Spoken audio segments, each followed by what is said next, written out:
Hi everyone, welcome back to PSTAT 5A, example 6.2. We're looking again at inference on population means, specifically a confidence interval.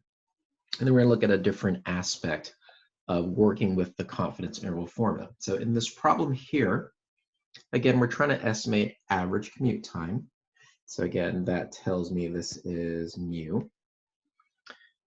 Specifically, average commute time for UCSB faculty to within 4 minutes. Now we want our estimate to be 90%.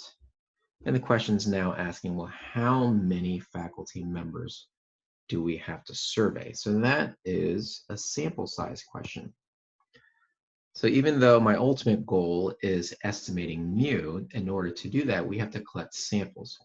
So we are given added information, assumed population variance. Again, the symbol for that is sigma squared is 225. Okay, so we've got all these things in place. Again, let's review our confidence interval for mu form where we do know sigma. So I'll include here sigma is known because again, that was given to us. So that form is an estimate, x bar plus or minus the z distribution times sigma over root n. And what we're looking at here is this part that is called the margin of error.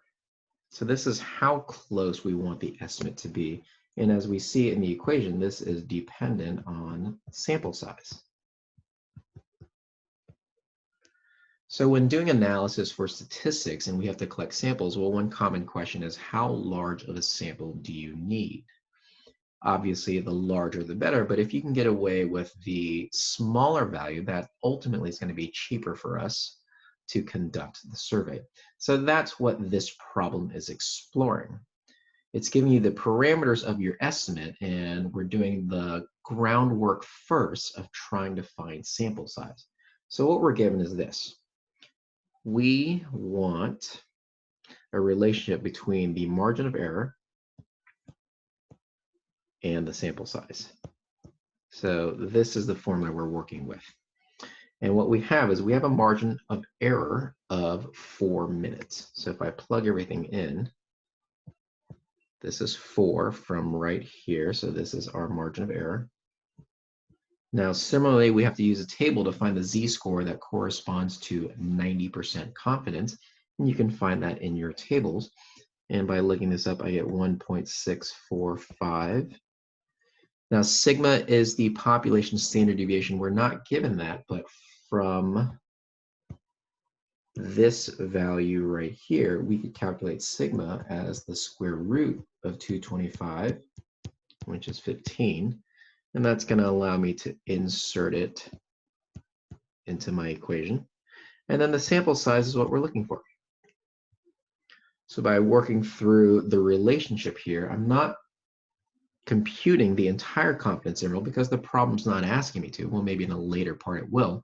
But the initial part here is, well, let's just find out what sample size is needed. And so that's why we're only looking at this E portion of your confidence interval.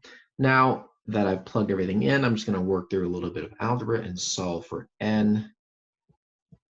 And n ends up being 38.05. Now, again, what does it represent? It represents the number of faculty members we need. And clearly, I can't sample a fraction, this 0.05 here. So I have two options. I can round down to 38, or I can round up to 39. Well, if I round down to 38, well, then that's not big enough because this is saying I need 38 and a little bit more. So to be safe, we're always going to round up. And so the minimum value of n that we could use would be 39, but anything bigger than that would also guarantee that we're within 4 minutes, because from the relationship, we know the margin of error goes down as the sample size goes up. And that's it.